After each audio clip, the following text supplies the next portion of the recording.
Hi, today I have for you some more driving theory test questions to get you ready for your driving test and for your driving license. So in today's video, we are going to be doing it slightly differently in the sense that we have some scenarios. I'm going to describe the scenarios to you, and then I will be asking questions for which you will have multiple choices and you need to choose the correct answer, and I will show you the correct answer to each question. So, okay, let's get started. Scenario 1. You have a 2-hour drive to make on a motorway. You have a cold and your nose is slightly blocked. You take an off-the-shelf cold remedy to help reduce the symptoms. It's a cold and dull day, and the car heater is on. You also turn on your dipped headlights. An hour into the boring journey, you begin to feel drowsy. Question number 1. What information should you check on the medication that you just took for your cold? A. Information about the manufacturer of the medicine. B. Information about how many pills are in the packet. C. Information about the retailers who stock the product. Or D. Information about the medicine causing drowsiness. And the correct answer is D. Information about the medicine causing drowsiness. So guys, we are still at the same scenario where you are driving on a motorway, you have a cold and you took a cold medicine. Question number 2. Why would you be using lights in daylight? Remember that you are turning on your dipped headlights. So this question is, why would you be using lights in daylight? And let's have a look at our options. A. To catch sight of road signs easily. B. To improve your view of the road. C. To maximize your visibility to others. Or D. To observe other vehicles more clearly. And the correct answer is C. To maximize your visibility to others. Question number 3. How does this journey affect you? Now remember that you are driving 2 hours on the motorway, you have a cold, you have taken tablets for your cold, and also it's a dull day outside, so you are using your dipped headlights. And you are beginning to feel drowsy 1 hour into your journey. So let's see what our question is. How does this journey affect you? A. You become attentive. B. You become drowsy. C. You feel angry. Or D. You feel happy. And the correct answer is B. You become drowsy. Next question. What should you do about your condition? So you become drowsy. So what should you do? A. Drive more slowly, turn the vehicle around and go back home. B. Keep driving, slow down a little while taking a caffeinated drink. C. Stop in a service area, drink a caffeinated drink or coffee, and then rest. Or D. Stop on the hard shoulder, recline the seat fully, and rest. And the correct answer is C. Stop in a service area, drink a caffeinated drink or coffee, and then rest. Question number 5. How could you help yourself stay alert in the short term? So again, remember you are going to be driving to a service area, but in the meantime, you still need to drive there. So how are you going to keep yourself alert? A. Open a can of drink. B. Open the window.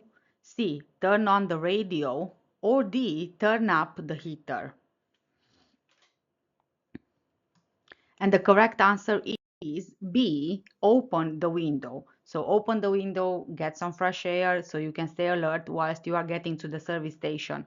Obviously, if you will turn up the heater, it's just going to make you feel even sleepier or drowsier, so that's not a good option.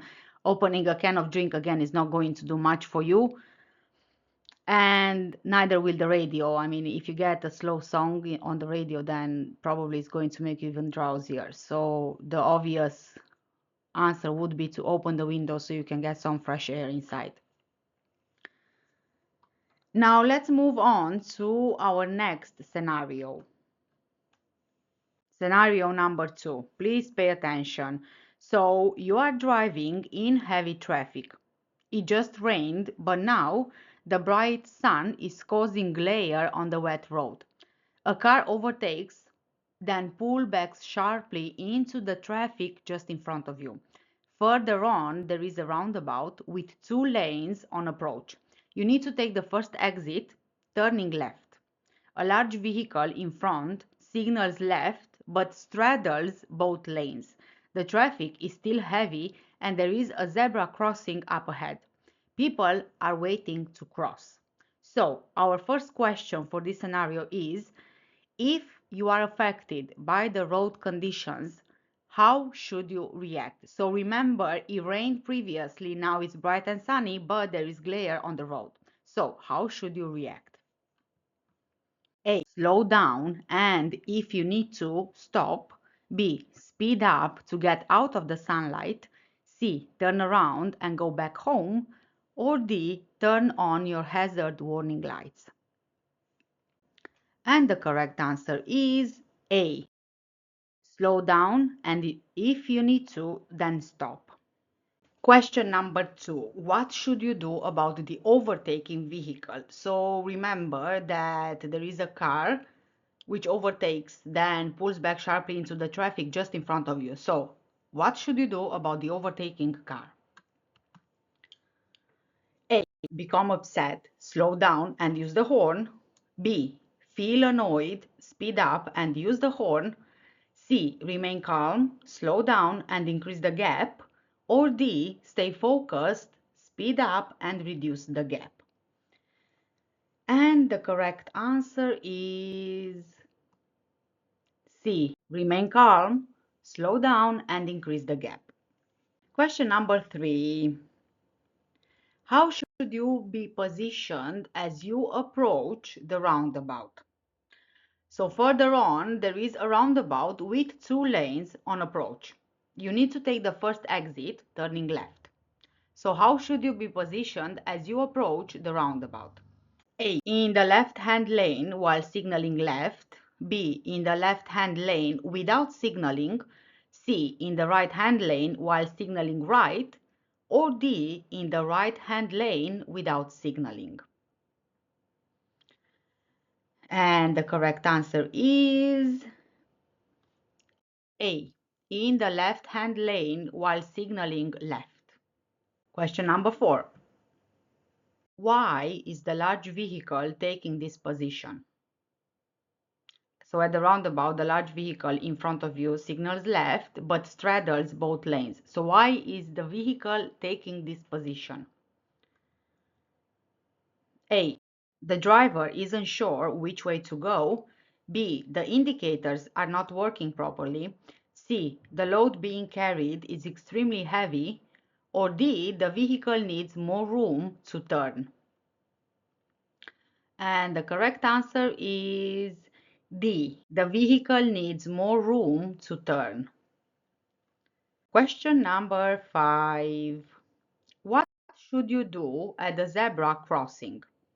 So after the roundabout, the traffic is still heavy and there is also a zebra crossing up ahead.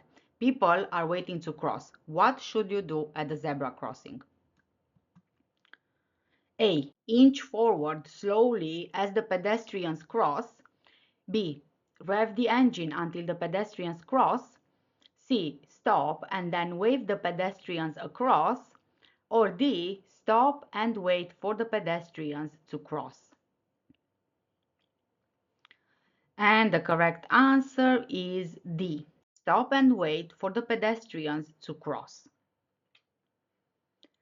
And now let's move on to scenario number 3. And here it is. You drive through the city center choosing to travel outside of the rush hour. In the city, there are double red lines along the roadside.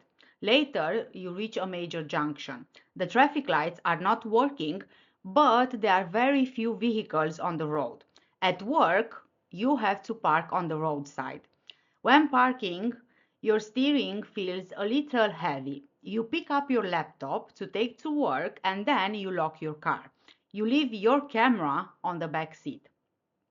So, question number one, what effect could your choice of travel time have on your journey? So remember that you are driving through the city center, however, you are driving outside of the rush hour. So, what effect could this have on your journey? A. Higher traffic volume. B. Increased delays. C. Reduced mileage. Or D. Reduced travel time.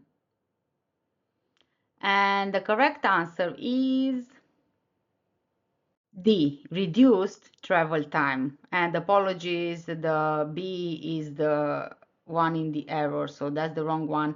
The correct answer is D. Reduced travel time. So of course you are traveling outside of the rush hour, so you will have less of the traveling time to do before you reach work. Question number 2. What do the red lines mean? So in the city, there are double red lines along the roadside. What do they mean?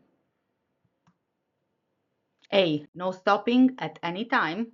B. No stopping at lunchtime. C. No stopping at night time. Or D. No stopping at peak time. And the correct answer is A. No stopping at any time. Question number 3. What should you do at the traffic lights? So the traffic lights are not working, but there are a few vehicles ahead on the road. So what should you do at the traffic lights which are not working? A. Continue on and assume you have right of way. B. Drive across the junction as quickly as possible. C. Proceed with care as with an unmarked junction. Or D. Stop and wait for signals to start working again. And the correct answer is C. Proceed with care as you would with an unmarked junction. Question number 4. What could be affecting your steering? So you got to work and now you are parking your car and you just notice that your steering feels a little heavy. What could affect your steering? A. The tires which are low on tread. B. The tires which are non-matching. C. Tires which are overinflated. Or D. Tires which are underinflated. And the correct answer is D. Tires that are underinflated. Question number 5. What should you do with your camera? Now remember the scenario from the beginning to the end. So you are driving to work, you are parking at work, you take your laptop from your car, but you forget your camera on the back seat. So the question is, what should you do with your camera? A. Cover it up with a thick blanket. B. Leave it lying on the back seat. C. Lock it away securely out of sight. Or D. Put it in a bag on the front seat. And the correct answer is C. Lock it away securely out of sight. Now let's move on to our next scenario, which is scenario number 4. You have a short but an essential journey that you need to make. It's early in the morning and the roads are icy in places, so it's winter, it's a cold weather. It's very cold and also there is snow falling. Your tires are making almost no sound at all. On turning left, the back of your vehicle slides a little to the right. Further on, there is a slow-moving vehicle spreading salt on the road. What should you do in such weather conditions? A. Allow more time. B. Fill your fuel tank. C. Put down your sun visor. Or D. Reduce your tire pressure. And the correct answer is A. Allow more time for your travel. Question number 2. How should you brake under the conditions described? It's early morning, the roads are icy in places, it's cold, snow is also falling. So how should you brake under these conditions? A. Gently and quickly. B. Gently and slowly. C. Quickly and heavily. Or D. Slowly and heavily. And the correct answer is B. Gently and slowly.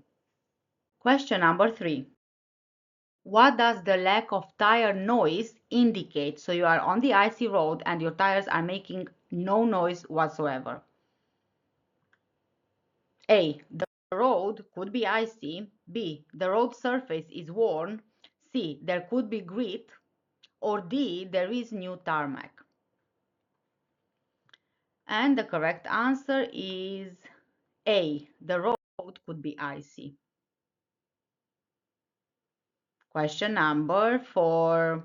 What should you do in the skid described? On turning left, if you remember the scenario, the back of your vehicle slides a little to the right. What should you do in the skid just described? A. Steer firmly to full left lock. B. Steer firmly to full right lock. C. Steer gently to the left. Or D. Steer gently to the right. And the correct answer is D. Steer gently to the right. Question number 5. What color beacon would this slow-moving vehicle have? So the slow-moving vehicle which is spreading salt. What will the color of the vehicle's beacon be? A. Amber. B. Blue. C. Green. Or D. White. And the correct answer is A. The color will be amber. And our next scenario is the following. You are waiting to turn right in the town center. Cars are parked along the roadside, obstructing your view. There are many shop windows. The area is busy with traffic and pedestrians as well. Further on, a vehicle is unloading on the left, and there are several oncoming cars. A police officer is directing traffic where the traffic lights have stopped working. He's facing you with one hand straight up, his palm showing. There is a bus lane, but no signs showing periods of operation or permitted use by other vehicles. Question number 1. How could the shop windows help you here? A. By letting you check for any good bargains, sales, or promotions. B. By letting you check that the vehicle's indicators are working. C. By showing reflections of any unseen vehicles approaching. Or D. By showing the number of cars parked on the main road. And the correct answer is C. By showing reflections of any unseen vehicles approaching. Question number 2. What hazard do the parked cars create? So you have cars which are parked alongside the roadside, obstructing your view. So what hazard do the parked cars create? A. Empty parking spaces may be available. B. Pedestrians or cyclists could be hidden from view. C. The road surface would be difficult to see. Or D. Traffic wardens may be working in the area. And the correct answer is B. Pedestrians and cyclists could be hidden from view. Question number 3. What should you do about the delivery vehicle? So the area is busy with traffic and pedestrians as well. And further on, as you drive, there is a vehicle unloading on the left, and you also have quite a few oncoming cars. What should you do about the delivery vehicle? A. Rev the engine and press the horn repeatedly. B. Speed up and quickly pass the vehicle. C. Stop and wait until the vehicle pulls away. Or D. Stop and wait until the way is clear ahead. And the correct answer is D. Stop and wait until the way is clear ahead. Question number 4. What must you do in response to the officer's signal? So a police officer is directing traffic where the traffic lights stopped working. He's facing you with one hand straight up, his palm showing. What do you need to do in response to the officer's signal? A. Drive carefully and slowly past the officer. B. Slow to a crawl while flashing the headlights. C. Stop and wait patiently until signaled to go on. Or D. Travel through the junction as quickly as possible. And the correct answer is C. Stop and wait patiently until you are signaled to go on. Question number 5.